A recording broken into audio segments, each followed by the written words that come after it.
Good morning, class family. It's a thankful Thursday. Let's look at our message together. Show me that you're a team. And class family. Follow along with your eyes and listen with your ears. Use your finger to point. Ready? Start in the top right-hand corner with the date. May 8th, 2025. Dear class family, today is Thursday. We will learn a lot at school. First, we will learn about letters and sounds. Next, we will do literacy centers. Then, we will review the letter W, the letter L, and the letter J by doing a sort. After that, we will write sentences. Last, we will read a text and answer questions. Love, Miss Joyner. All right, readers, we're going to look back and reread the message. Remember, that's what good readers do. They reread. They do this so their brain can understand the words on the page. Use your finger to point. Start in the top right-hand corner of the date. I noticed the month is spelled with a capital letter M, then A-Y. What does that say? You're right. I heard some of you it does say May. If you knew that, great job. Notice the capital letter M to start. Good writers and mathematicians capitalize the first letter of each month of the year because it's special and important. They also capitalize the first letter of each day of the week. Okay, readers, we're going to continue to reread from top to bottom and left to right. May 8th, 2025. Dear class family, today is Thursday. It is Thursday, and it's a thankful Thursday. Notice the capital letter T that starts that sentence and the period at the end. Remember, good writers start sentences with capital letters and end with punctuation marks. We will learn a lot at school. Oh, that's true, class family. We do that every single day. Working on being a portrait of a graduate. We're practicing being a great communicator and collaborator by speaking clearly with our mouths and listening with our ears. That's what good communicators do. And each day at school and kindergarten, we're working hard, learning how to be a strong listener. Remember, a strong listener uses their eyes for watching, ears for listening, mouth is silent when someone else is speaking, and body is still in one place. Are you being a strong listener in kindergarten? All right, at this time, we're going to review the transitional words and phrases that good readers and writers use when putting the events of a story in order from beginning to end. Are you ready, readers? Okay, say it together. First, next, then, after that, last. First, we will learn about letters and sounds. We will, and just like we do every day at school, we'll use so many resources.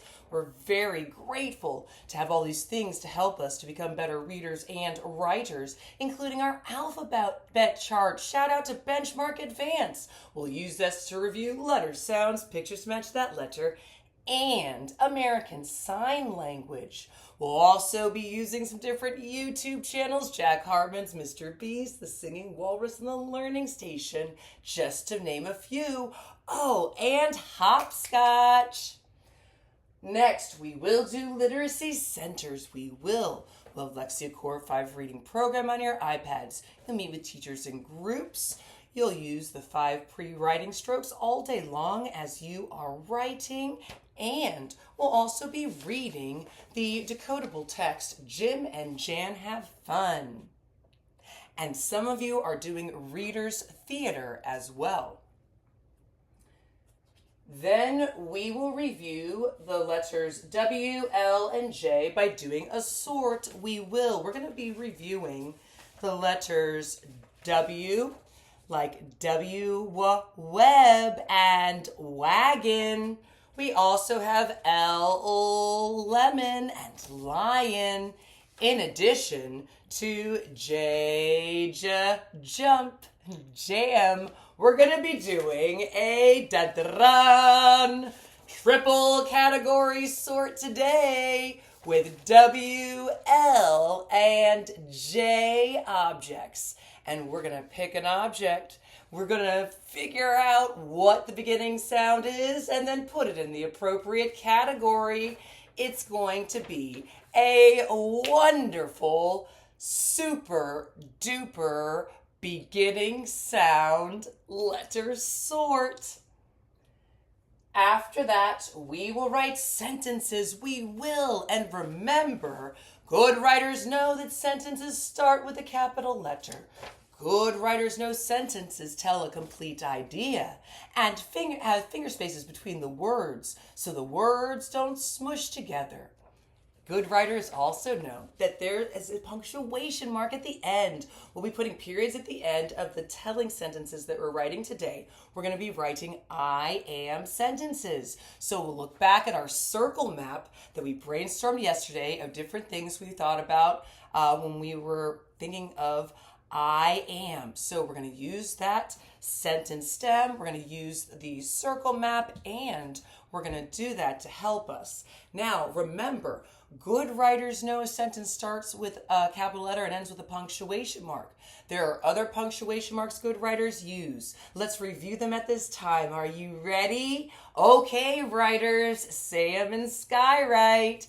Period at the end of telling sentences, statements, and abbreviations. Exclamation point, also called an exclamation mark, is at the end of sentences shows strong feeling. Question mark at the end of question sentences.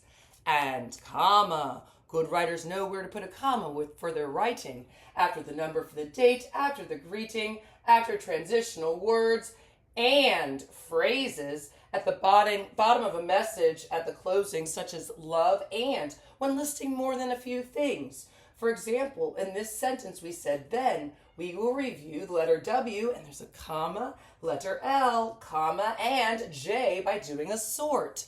So good writers know where to use all sorts of punctuation marks. It's going to be a fantastic day at school. Get your fans ready.